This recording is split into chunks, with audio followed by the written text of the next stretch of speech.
ഏവർക്കും സ്വാഗതം. യുഡൈസ് പ്ലസുമായി ബന്ധപ്പെട്ട് സ്റ്റുഡൻസ് മൊഡ്യൂൾ എങ്ങനെയാണ് ചെയ്യുക എന്നുള്ള വീഡിയോ ആണ് ഇതിലൂടെ പരിചയപ്പെടുത്താനായിട്ട് ഉദ്ദേശിക്കുന്നത്. ഗൂഗിൾ ക്രോമിൽ യുഡൈസ് സ്റ്റുഡൻസ് മൊഡ്യൂൾ എന്ന് സെർച്ച് ചെയ്യുക. UDISE plus students module. അപ്പോൾ ആദ്യം വരുന്ന റിസൾട്ടിൽ തന്നെ നമുക്കൊന്ന് ക്ലിക്ക് ചെയ്യാം.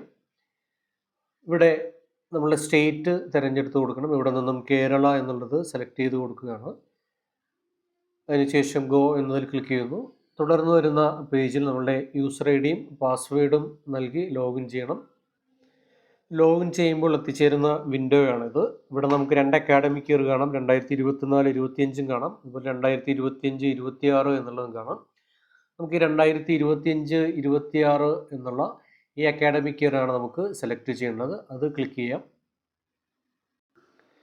ക്ലിക്ക് ചെയ്യുമ്പോൾ ഈ ഇത്തരത്തിലൊരു വിൻഡോയാണ് വരുന്നത്. ഇതിൽ നമുക്ക് ഈ ക്ലോസ് എന്ന് പറയുന്ന ഭാഗത്ത് ക്ലിക്ക് ചെയ്തുകൊണ്ട് ഈ വിൻഡോ ക്ലോസ് ചെയ്തുകൊണ്ട് നമുക്കിതിൻ്റെ പ്രോഗ്രഷൻ നടപടികളിലേക്കാണ് ആദ്യമായിട്ട് കടക്കേണ്ടത്. ക്ലോസ് ചെയ്ത് കഴിയുമ്പോൾ വരുന്നൊരു വിൻഡോയാണിത്. ഈ വിൻഡോയിൽ നമുക്ക് ഇടത് ഭാഗത്ത് നോക്കിയാൽ കാണാം സ്റ്റുഡൻറ്റ് മൂവ്മെൻറ്റ് ആൻഡ് പ്രോഗ്രഷൻ എന്നൊരു ഭാഗമുണ്ട്. നമുക്ക് ഈ ഒരു ഭാഗത്താണ് ആദ്യമായിട്ട് പോയി കുട്ടികളെ പ്രൊമോഷൻ നടപടികളിലേക്ക് കടക്കേണ്ടത്. നമുക്കിവിടെ ക്ലിക്ക് ചെയ്തുകൊണ്ട് പ്രൊമോഷൻ നടപടികളിലേക്ക് കടക്കാം. ഇതിൽ നോക്കിയാൽ പ്രോഗ്രഷൻ ആക്ടിവിറ്റി എന്ന് കാണാം. ആ പ്രോഗ്രഷൻ ആക്ടിവിറ്റിയിൽ ക്ലിക്ക് ചെയ്യുന്നു. പ്രോഗ്രഷൻ ആക്ടിവിറ്റിയിൽ ക്ലിക്ക് ചെയ്യുമ്പോൾ പ്രോഗ്രഷൻ മൊഡ്യൂൾ എന്ന് കാണാം. ഈ പ്രോഗ്രഷൻ മൊഡ്യൂളിലാണ് നമുക്കിനി ക്ലിക്ക് ചെയ്യേണ്ടത്. ഇതിലെ ഗോ എന്ന് പറയുന്ന ഭാഗത്ത് ക്ലിക്ക് ചെയ്തുകൊണ്ട് നമുക്ക് ആ പ്രോഗ്രഷൻ മൊഡ്യൂളിലേക്ക് കിടക്കാം. ഇവിടെ ക്ലാസ് അതുപോലെ ഡിവിഷൻ എന്നിവ സെലക്ട് ചെയ്ത് കൊടുത്തതിന് ശേഷം ഗോ എന്നതിൽ ക്ലിക്ക് ചെയ്യാം. ക്ലിക്ക് ചെയ്ത് കഴിയുമ്പോഴത്തേക്കും താഴേക്ക് കുട്ടികളുടെ പേര് ലിസ്റ്റ് ഔട്ട് ചെയ്ത് വരുന്നു. അവിടെ നമുക്ക് പ്രധാനമായിട്ടും 4 കാര്യങ്ങളാണ് ചെയ്യേണ്ടത്. പ്രോഗ്രഷൻ സ്റ്റാറ്റസ് എന്നുള്ളത് പ്രൊമോട്ടഡ് എന്നുള്ളതാണ് നമ്മൾ കൊടുക്കേണ്ടത്. അതിനുശേഷം കുട്ടിയുടെ പെർസെൻറ്റേജ് ഓഫ് മാർക്ക് നൽകുക. അതുപോലെ എത്ര ദിവസമാണ് കുട്ടിയുടെ വർക്കിംഗ് ഡേയ്സ് എന്നുള്ളത് നൽകി.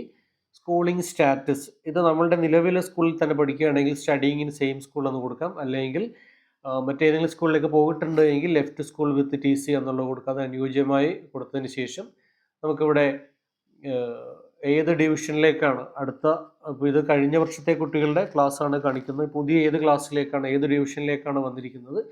ഇപ്പോൾ 5ൽ നിന്നും 6ലേക്കുള്ള പ്രൊമോഷനാണ് ഇപ്പോൾ ചെയ്യുന്നത്. ഇപ്പോൾ അത് B ഡിവിഷനിലേക്കാണ്. അതുകൊണ്ട് ഇപ്പോൾ 5ലെ കുട്ടി 6Bയിലേക്കാണ്. 5Bയിലെ കുട്ടി 6Bയിലേക്ക് ആയതുകൊണ്ട് ഇവിടെ 6B എന്ന് സെലക്ട് ചെയ്യുന്നു. അതിനുശേഷം ഇവിടെ അപ്ഡേറ്റ് എന്നുള്ളതിൽ ക്ലിക്ക് ചെയ്യുന്നതോടുകൂടി ആ കുട്ടിയുടെ അപ്ഡേഷൻ നടപടികൾ പൂർത്തിയാവുന്നു. അത്തരത്തിൽ എല്ലാ കുട്ടികളുടെയും അപ്ഡേഷൻ നടത്തിയതിന് ശേഷം അതിൻ്റെ താഴ്വശത്തായിട്ട് ഫൈനലൈസ് എന്ന് കാണാം. എല്ലാ കുട്ടികളെയും ഇത്തരത്തിൽ ചെയ്തതിന് ശേഷം ഫൈനലൈസ് ക്ലിക്ക് ചെയ്യുന്നതോടുകൂടി ആ കുട്ടിയുടെ ആ ക്ലാസ്സിലെ പ്രോഗ്രഷൻ നടപടികൾ കംപ്ലീറ്റ് ആവുകയാണ്. അപ്പോൾ ഇത്തരത്തിൽ എല്ലാ കുട്ടികളുടെയും എല്ലാ ക്ലാസ്സുകളുടെയും ഒരു ഫൈനലി ആ പ്രോഗ്രഷൻ കംപ്ലീറ്റ് ആയി കഴിയുമ്പോഴാണ് പ്രോഗ്രഷൻ മൊഡ്യൂൾ കംപ്ലീറ്റ് എന്നുള്ള ഒരു ഘട്ടത്തിലേക്ക് വരിക. ഒരു ക്ലാസ് അധ്യാപനെ സംബന്ധിച്ച് ഈ ഒരു ഫൈനലൈസ് സ്റ്റെപ്പ് കഴിഞ്ഞു കഴിഞ്ഞാൽ ആ കുട്ടി പുതിയ ക്ലാസ്സിലേക്ക് വരുന്നു. ആ പുതിയ ക്ലാസ്സിലെ കുട്ടികളുടെ രണ്ടാമത്തെ ഘട്ടത്തിലേക്ക് ആ ക്ലാസ് അധ്യാപകർക്ക് കടക്കുന്നതിന് തടസ്സമൊന്നുമില്ല. ഇപ്പോൾ 5ലെ കുട്ടികളെ 6ലേക്ക് മാറ്റിയിട്ടുണ്ട്. ഇനി ആ കുട്ടികളുടെ അടുത്ത 2ാം ഘട്ടം നമുക്ക് എങ്ങനെയാണ് ചെയ്യാന്നുള്ളത് നോക്കാം. പ്രോഗ്രഷൻ കഴിഞ്ഞതിന് ശേഷം പ്രൊമോഷന് ശേഷമുള്ള കാര്യങ്ങളിലേക്ക് നമുക്കൊന്ന് കിടക്കാം. അങ്ങനെ ആ പ്രോഗ്രഷൻ നടപടികൾ കംപ്ലീറ്റ് ആക്കി ഫൈനലൈസ് ക്ലിക്ക് ചെയ്തുകൊണ്ട് ആ ഒരു ക്ലാസ്സിൻ്റെ വർക്ക് കഴിഞ്ഞിരിക്കുകയാണ്. ഇനി ആ ക്ലാസ് അധ്യാപകൻ പുതിയ ക്ലാസ്സിലേക്ക് വന്ന കുട്ടികളുടെ പ്രൊഫൈൽ എങ്ങനെയാണ് അപ്ഡേറ്റ് ചെയ്യുക എന്നുള്ളത് നോക്കാം. അതിന് സ്കൂൾ ഡാഷ്ബോർഡ് എന്ന ഭാഗത്തുനിന്ന് ക്ലിക്ക് ചെയ്യുകയാണ്. നമുക്ക് സ്കൂൾ ഡാഷ്ബോർഡിൽ ക്ലിക്ക് ചെയ്യാം. ഇപ്പോൾ അതിൽ സ്കൂൾ ഡാഷ്ബോർഡിൽ 5, 6 തുടങ്ങിയ ക്ലാസ്സുകൾ കാണാം. ഇപ്പോൾ 5ൽ നിന്നും 6ലേക്ക് പ്രൊമോഷൻ നൽകിയതിന് ശേഷമുള്ള കാര്യമാണ് ഇപ്പോൾ ചെയ്യാൻ പോകുന്നത്. ഇപ്പോൾ 6ാം ക്ലാസ്സിലേക്കാണ് കിടക്കുന്നത്. അതിൽ 6ൽ ഒന്ന് ക്ലിക്ക് ചെയ്യുന്നു. 6ൽ ക്ലിക്ക് ചെയ്യുമ്പോഴത്തേക്കും അതിൽ 6A എന്ന ഡിവിഷനിലേക്കാണ് 5Aയിൽ നിന്നും 6Aയിലേക്കാണ് ഞാനിപ്പോൾ പ്രൊമോഷൻ നടത്തിയത്. അപ്പോൾ 6Aയിലെ ക്ലാസ് അധ്യാപകനായതുകൊണ്ട് 6Aയിലെ 5Aയിൽ നിന്നും 6Aയിലേക്ക് പ്രൊമോഷൻ നടത്തിയതിന് ശേഷം അതിൻ്റെ പ്രൊഫൈൽ എഡിറ്റ് ചെയ്യുകയാണ്. അപ്പോൾ ഇതിലെ 6A എന്നുള്ളതിൻ്റെ റൈറ്റ് സൈഡിൽ വ്യൂ മാനേജ് എന്ന് കാണാം. ഈ വ്യൂ മാനേജ് എന്നതിൽ ക്ലിക്ക് ചെയ്യുന്നു. അപ്പോൾ ഇവിടെ നോക്കിയാൽ കാണാം ഒരു കുട്ടിയുടെയും റൈറ്റ് സൈഡിലായിട്ട് GP, EP, FP ഇങ്ങനെ 3 കാര്യങ്ങൾ കാണാം. അത് നോട്ട് സ്റ്റാർട്ടഡ് എന്ന സ്റ്റാറ്റസിലാണ്. നമുക്കിതിലെ ഈ GP എന്നുള്ളതിൽ ക്ലിക്ക് ചെയ്തുകൊണ്ടാണ് നമ്മൾ ആരംഭിക്കുന്നത്. ഇതിൽ കുട്ടിയുടെ എല്ലാ ഡീറ്റെയിൽസും തന്നെ വന്നിട്ടുണ്ടോ എന്ന് നോക്കി ആവശ്യമായ വിവരങ്ങൾ നൽകിയതിന് ശേഷം നെക്സ്റ്റ് ക്ലിക്ക് ചെയ്തുകൊണ്ട് ഇത്തരത്തിലുള്ള എല്ലാ ഡീറ്റെയിൽസും നൽകി നമുക്ക് ആ കുട്ടിയുടെ പ്രൊഫൈല് പൂർത്തീകരിക്കാം. ഇതാണ് ആദ്യഘട്ടത്തിൽ കുട്ടികളുമായി ബന്ധപ്പെട്ട് ചെയ്യേണ്ടത്. ഇനി ഏതെങ്കിലും കുട്ടികൾ ഇതിൽ വന്നില്ല എങ്കിൽ പുതുതായിട്ട് കുട്ടികളെ ഉൾപ്പെടുത്തുന്നതിന് വേണ്ടി നമുക്ക് വീണ്ടും സ്റ്റുഡൻറ്റ് മൂവ്മെൻറ്റ് ആൻഡ് പ്രോഗ്രഷനിലേക്ക് തന്നെയാണ് തിരികെ വരേണ്ടത്. ഇതിനുള്ളിൽ ഇമ്പോർട്ട് മൊഡ്യൂൾ എന്നുള്ള ഒരു ഓപ്ഷനുണ്ട്. ഇമ്പോർട്ട് മൊഡ്യൂളിലേക്ക് വരുന്നു. ഇമ്പോർട്ട് വിതിൻ സ്റ്റേറ്റ് എന്നുള്ളതിൽ ഇമ്പോർട്ട് വിതിൻ സ്റ്റേറ്റ് എന്നുള്ള ഈ ഒരു മൊഡ്യൂളാണ് നമ്മൾ ക്ലിക്ക് ചെയ്യുന്നതിന് ശേഷം ഗോ എന്ന് ക്ലിക്ക് ചെയ്യുന്നു.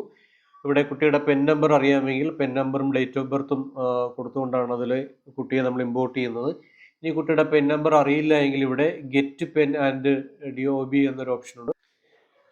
ഇതിൽ ഗെറ്റ് പെൻ ആൻഡ് DOB എന്നുള്ളതിൽ ക്ലിക്ക് ചെയ്തുകൊണ്ട് നമുക്ക് കുട്ടിയുടെ പെൻ നമ്പർ കണ്ടെത്താനായിട്ട് കഴിയും. ഇതിൽ കുട്ടിയുടെ ആധാർ നമ്പർ, അതുപോലെ ജനിച്ച വർഷം ഇവ കൃത്യമായിട്ട് നൽകിയാൽ കുട്ടിയുടെ പെന്ന് കിട്ടുന്നതാണ്.